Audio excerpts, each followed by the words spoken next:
Good morning. Good morning. A few things before we get started. Number one is there were several individuals that received honors at the Lockport High School Honor Awards Ceremony, and I'd just like to acknowledge them. Peter Traverson, Brian Smith, Marissa Blyler, and Justin Lamont all received either awards or scholarships last week, and so congratulations to them. In addition, I would like to correct an oversight. Where is Bert Mitchell? Come on forward. Oh, it looks almost Masonic as you bring him in. You beat us, started. I apologize, Bert, for this oversight, but I did not hit you with your 50-year membership pin. So,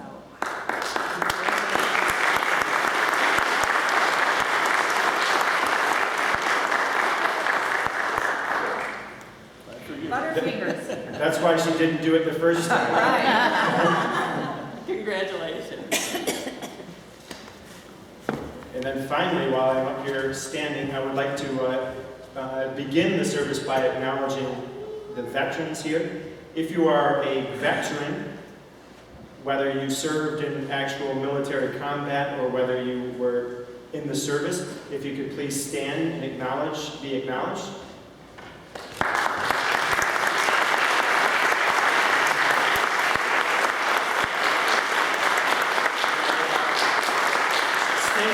Standing if you're able, because I want to do something a little bit different. Anyone who has a parent who served in the military, if you could please stand. Okay. Anyone have a husband or wife, I should say. That's what I meant to say before parent. There we go. Anyone who has a grandparent who has served in the military. There we go. Anyone have an uncle, a grandparent, a relative who served in the military? Please stand. So we pretty much can get almost everyone standing on that. Finally, I would like to, if you could all sit down, please. I'm sorry.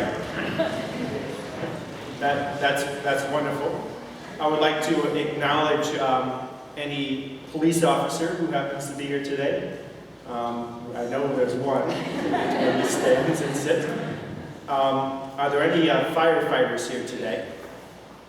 Like to be acknowledged? Okay. Kevin was saying on, I believe it was Wednesday or Thursday, we have a new box in our church that has a key that the firefighters can get in. And Kevin was saying only firefighters are worthy to carry the key. So I just wanted to let you know that, Scott, so you can give Kevin a hard time maybe at a picnic later today. Well, thank you. Let's give everyone a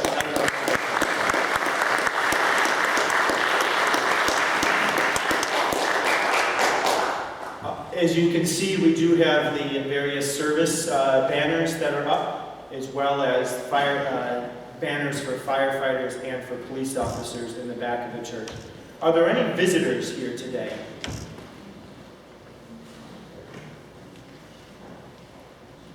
Okay. Finally, one point of business that we should be acknowledged. There is no coffee hour today. One of the rare occasions that we have no coffee hour. So you can all exit the church and you can go to the parade. And some of you probably missed this, and probably glad that you did. I was planning on wearing my kilt today. My belt was not functioning properly, and you probably didn't want to see more than you had to. So in the future, once I get a new belt, I see that a few of our Scottish members are here who would have witnessed the brilliance of me wearing a kilt. Okay, never mind with that. Let us begin with our worship. Please stand and join me in the call of worship. And God says, I will pour out my Spirit on all people. Your sons and daughters will prophesy.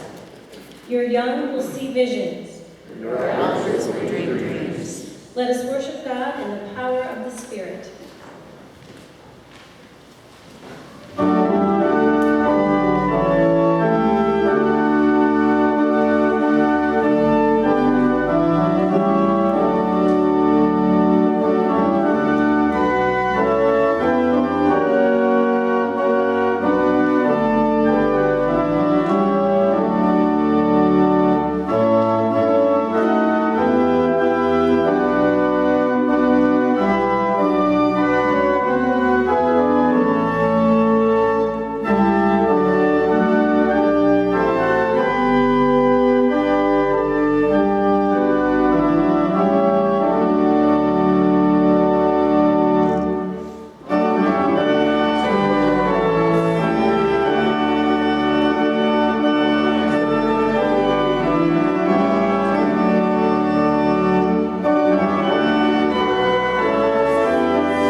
Please remain standing and join me in prayer of confession.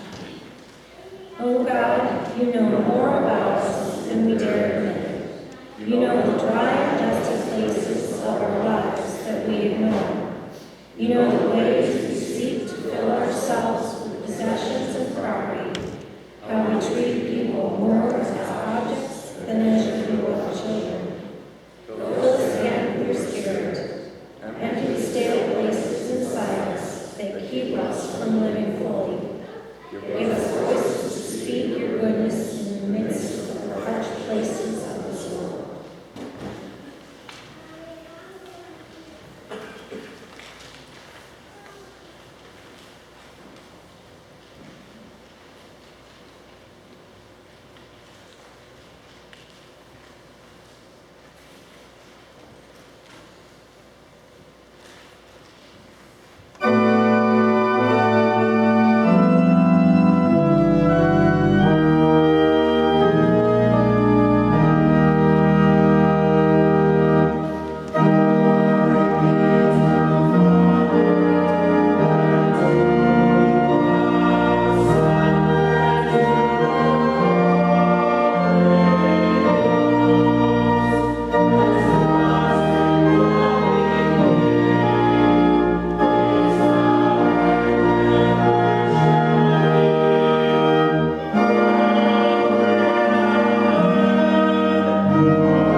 chapter 2, verses 1 to 21, and they can be found on page 119 in the New Testament.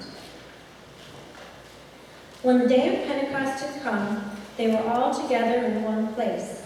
And suddenly from heaven there came a sound like the rush of a violent wind, and it filled the entire house where they were sitting. Divided tongues as of fire appeared among them, and a tongue rested on each of them. All of them were filled with the Holy Spirit and began to speak in other languages as the Spirit gave them the ability. Now there were devout Jews from every nation under heaven living in Jerusalem. And at this sound the crowd gathered and was bewildered, because each one heard them speaking in the native language of each. Amazed and astonished, they asked, "Are not all these who are speaking Galileans? And how is it that we hear, each of us, in our own native language?" Parthians, Medes, Elamites, and residents of Mesopotamia, Judea, and Cappadocia, Pontus and Asia, Syria and Pamphylia, Egypt, and the parts of Libya belonging to Cyrene, and visitors from Rome, both Jew and proselytes, Cretians and Arabs. In our own languages we hear them speaking about God's deeds and power. All were amazed and perplexed, saying to one another, "What does this mean?" But others sneered and said, "They are filled with the new wine." But Peter, standing with the 11, raised his voice and addressed them. "Men of Judea and all who live in Jerusalem, let this be known to you, and listen to what I say. Indeed, these men are not drunk, as you suppose, for it is only 9 o'clock in the morning. No, this is what was spoken through the prophet Joel. In the last days it will be, God declares, that I will pour out the Spirit upon all flesh, and your sons and your daughters shall prophesy, and your young men shall see visions, and your old men shall dream dreams. Even upon my slaves, both men and women, in those days I will pour out my Spirit, and they shall prophesy. And I will show portents in the heavens above, and signs on earth below, blood, fire, and smoky mist. The sun shall turn to darkness, and the moon to blood, before coming of the Lord's greatest and glorious days. Then everyone who calls on the name of the Lord shall be saved.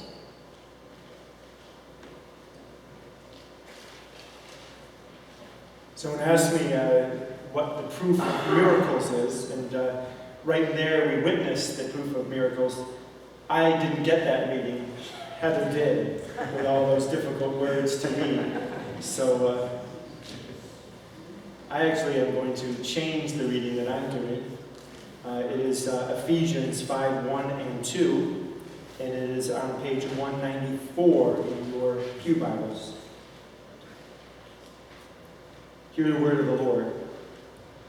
Therefore, be imitators of God as beloved children, and live in love, as Christ loved us and gave himself up for us, a fragrant offering and sacrifice to God.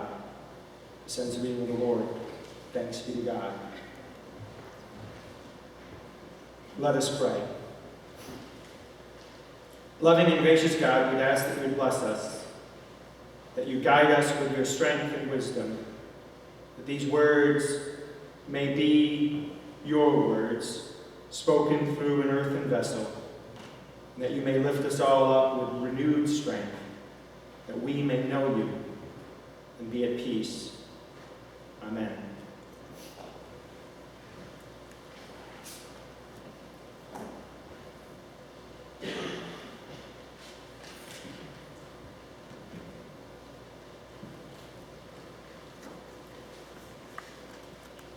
It's one of these days when we actually have two holidays at the same time. And so you're sort of caught between a rock and a hard place. What do you preach on? Memorial Day or Pentecost? I'm going to try to do both, but if I fail in either, you can blame Heather. Just because, I don't know. There was a woman who is a researcher on religion, but also a devout and active member of her own church, which happens to be an Episcopalian church, and which is the church of my own mother and grandparents and uncle and a few others in the family. Now, in the Episcopal Church, they have, those who know about the Episcopal Church will know that they have communion, or sometimes called Eucharist, every single Sunday.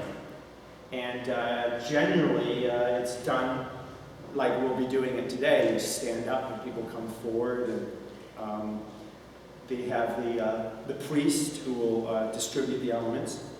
And in the Episcopal Church, they have what is often called an altar guild. And the altar guild is responsible for setting up the communion, making sure that all the vestments and all the equipment and fancy items used for the Eucharist are set up. And sometimes they also will set up the flowers and that type of thing. We have something similar. It's called Sharon Luskin. And she'll come in and she'll set up. Well, anyway, this woman who studies religion, as a religion professor, goes to the church, Episcopalian church, on a regular basis, is also an amateur flower arranger. And so she is very good at arranging flowers. In fact, her father and grandfather and great-grandfather were all florists, and so she said it's in her DNA. And so she looked like the perfect candidate to join the altar guild with her expertise in flowers and her devout connection to the church, and the fact that she's also a religion professor. And so she was approached by the chairperson of the altar guild and was asked, would you like to join the altar guild? Now, any of you out there have ever been asked to do something in the church, you know, sometimes you have to think about it. You know, sometimes I'll ask, would you like to be the head usher, or would you like to be the person in charge of washing the dishes because I'm too lazy to do so, and so I need someone to do it for me, type of thing. Now, there are several ways that you can ask a person to do something in the church. And this particular chair of the altar guild, when the woman who was being asked to do something asked her, well, why would you like me to be on the altar guild? And this is what the head of the altar guild said. She said this. She said, I've been doing it for 35 years, day in and day out. I come in and I set up, and you know what? I'm tired of it. To which the woman who was being asked said, no way, I'm not interested.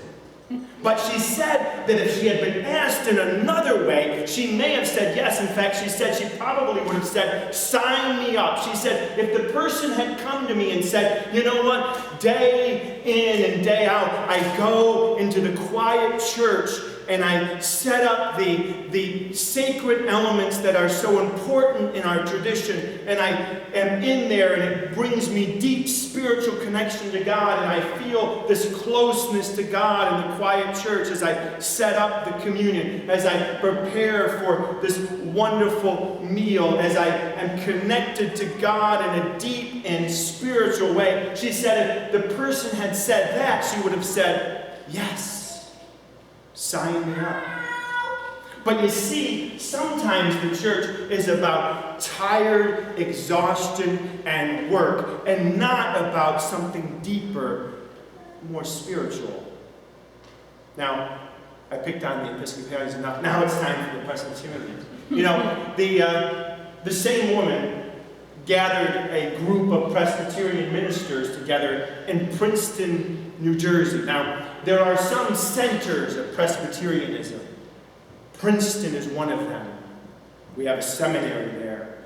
People walk around in Princeton like this, wah, with little halos around them that have Calvin there and John Knox, and people walk around and they look all Presbyterian, and oftentimes they wear robes because that's the Presbyterian Center, Princeton, New Jersey. If you have ever been there before, you often have to go there and kiss the ground where the greats have walked before you.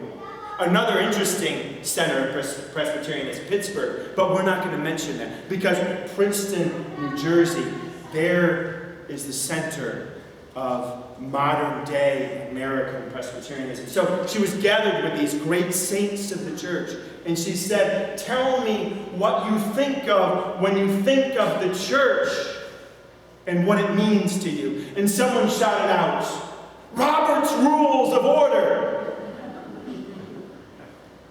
She thought the man was joking. "Robert's Rules of Order," he said, with a great gusto and enthusiasm. "Robert's Rules of Order." No wonder why we call the frozen chosen. The thing about this is that it tells you what is important with religion for this person. The church is about order, committees, structure. The church is about rules and regulation. The church is about dogma and tradition. The church is about all those things that make a person want to go to sleep, unless you happen to be a Presbyterian minister who lives in Princeton, New Jersey, who thinks that Robert's Rules and Order is the center of our tradition. Now, I wonder about that, because I was reading the Bible this morning in preparation for this sermon, and I came across these words: "Therefore be imitators of God as beloved children, and live and love as Christ loved us and gave himself up for us as a fragrant offering and a sacrifice to God." I wonder if I had been the person in charge of advertisements for those who are about ready to consider being enlisted in the army at the time of World War II. And I know some were drafted, but some actually volunteered. In fact, many volunteered even before they reached the age of 18, so enthusiastic to serve their country. I wonder if I had been the advertiser in charge of those who were to go off and sacrifice perhaps their lives for their country. And I said, "Listen, what I want you to do is go and serve, because I'm too tired and old myself to do it. I'm too lazy to do it. I'm too weak to do it. I'm not brave enough to do it, so I need you to go out and do it." And tell you, the reason why I want you to do it is because it's going to be hard work. You're going to have to do a lot of things. There's going to be blood, sweat, and tears. There's going to be long hours of boredom. There's going to be times when you're just going to hate it. You're going to sit there and hungry, sitting in a foxhole saying, "Why on earth did I do this?" Sign up. Do it. If I were to say the same thing about a church, come to church and be bored out of your wits. Come to church and have to work your butt off because we're all too tired and burned out to do anything here. Come, sign up. Sign up, because I've been doing it for 35 years and frankly, I'm tired of doing it. You know what? Sign up. But if I were to say, serve your country, serve your church, because when you do so, you become deeply connected to God. You'll find some spiritual grace. You'll find some love along the way. Yes, there'll be hard times. Yes, there'll be difficult times. Yes, there'll be times when you'll feel regret and doubt and pain, but you'll do so because it will deepen your walk with Christ. And ultimately, if you do it long enough, you'll feel such an intimate connection with God. And you will want to become an imitator of Christ. Along the way, you'll see hatred, and in its place, you'll want to add love. Along the way, you'll see boredom, and you'll want to espouse your energy and enthusiasm. Along your way, you'll see hurt, and you'll want to bind up the wounds with love. Along the way, you'll see difficulties, and you'll want to go in and solve problems. Along the way, you'll see people falling down. You'll want to carry them up as Christ has called you to carry them. Along the way, you'll see tears, and because God has asked you to wipe away the tears, you will do so as an imitator of Christ. Along the way, you'll find yourself connected to God in a way that is more powerful than you ever can believe. And at times, you'll not even know that that is happening to you. Along the way, you may learn to love. Along the way, you may learn to forgive. Now, they often say that those who were born in, the 20s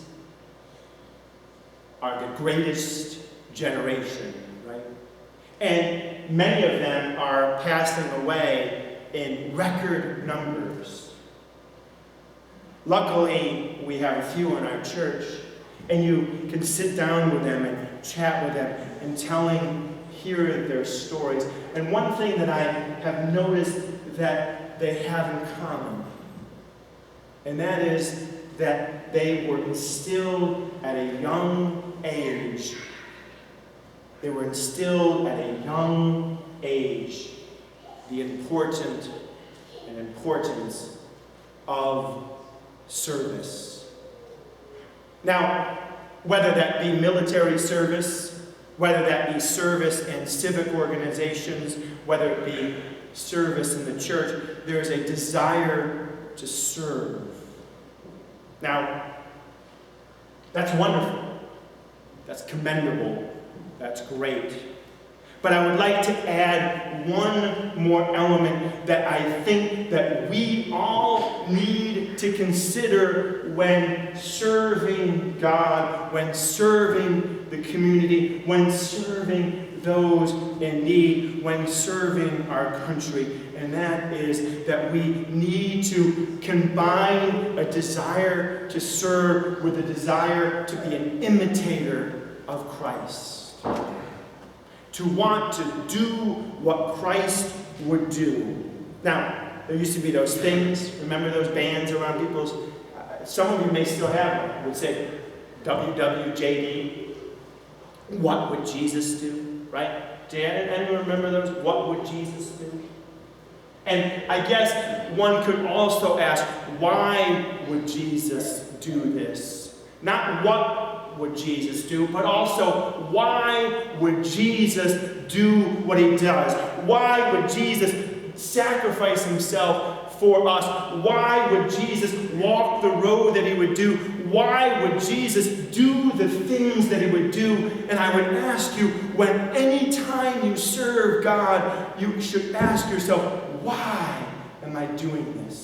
And if the answer is because I feel obligated to do so, because I have to do so, because no one else will. If the answer is I will do it because I feel like I must do it. If you answer I do it because it just think I must do it. If the answer is I do it this way because it's always been done that way. If the answer is that, then you should say, I'm done. that the answer is, I do it because I want to be an imitator of Christ, because I want to connect deeply to my spirituality. I do it because I love God and because I want to show God's love to others. I do it because it brings me a deeper connection to God and to my fellow humanity. I do it because I want to serve God in a way that makes the world a better place. If I say those things, that's why I do it. And God bless you.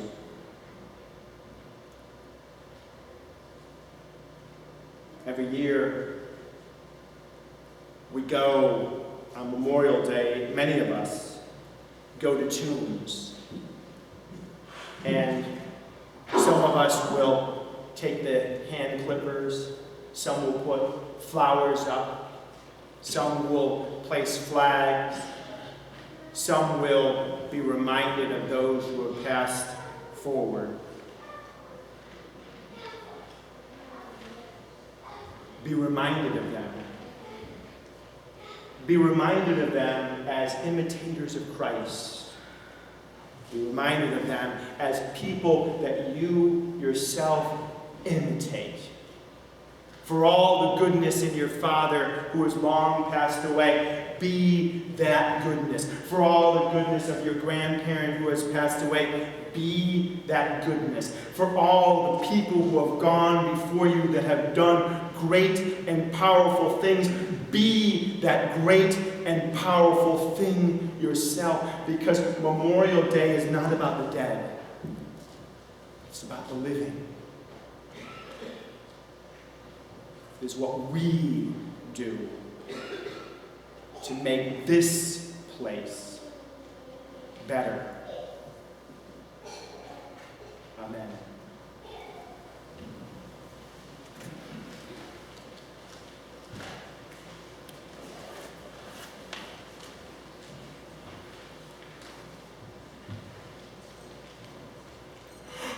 Deep breath.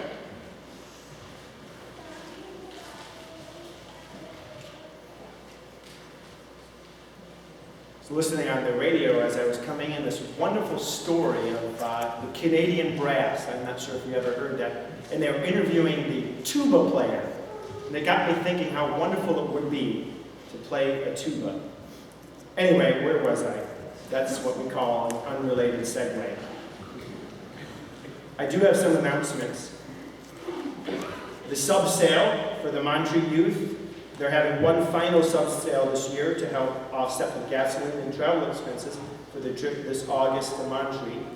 The sale is on June 10th following worship. Sign-up sheets are in Arnold Hall. Please place your orders up on the sign-up sheets so that we can get a good count for the subs. We will be making only a few extras beyond the pre-sale for this particular sale. I'd like to thank our guest musicians here, Joanne and William, for coming. Joanne, I believe, was an interim organist here for many years, and so we thank you for being here again. Gail Becker said, "You make the organ sing," and so it's nice to have you making the organ sing for us today. As you know, we're not having a coffee hour today, and one of the reasons why we're not having a coffee hour, this is my advertisement, is because we are missing people who have signed up. We have no one signing up. One person said to me not too long ago, I asked them, "So what do you like about the church?" And they said, "You know, the thing that's great about the church is we have really good food in coffee hours." And so an opportunity to serve God would be to sign up for coffee hour. Because you do actually make people's day. You make people happy. You bring joy and love and satisfaction in their hearts. Sometimes one cookie at a time. And so please consider it. The sign-up sheet for the next 3 weeks, I believe, we have no one signed up for coffee hour, so please do so. Starting in July, our worship service will be at 9:30 a.m. I know it's early. I know some of you might say, I'm going to oversleep that for sure. But I'd like you to consider the reason why it's early is so that we can get in and enjoy God together with fellowship.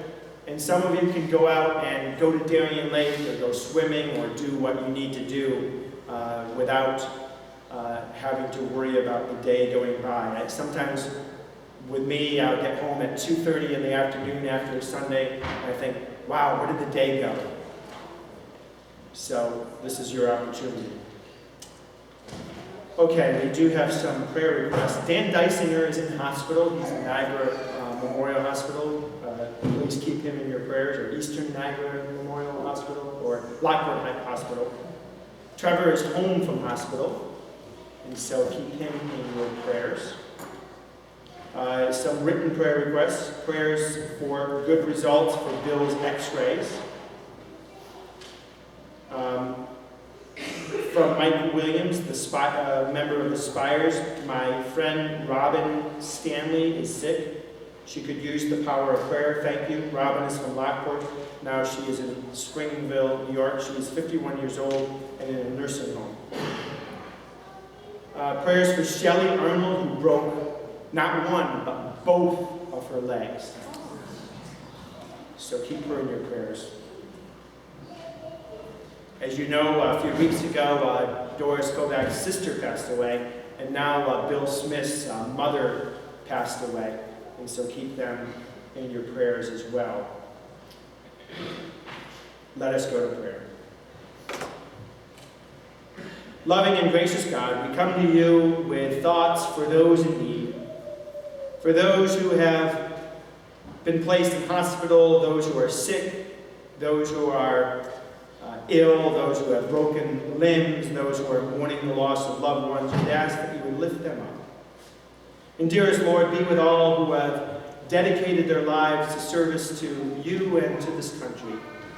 We'd ask that you would lift up our many veterans, both in this congregation and those who are elsewhere, those who have sacrificed themselves for the service of this country, those who have been injured in the line of duty, those who come back without arms or legs, those whose minds have been so shaped by war that they are no longer themselves, those who have been driven so painfully from battle that they come to this country and end up as homeless people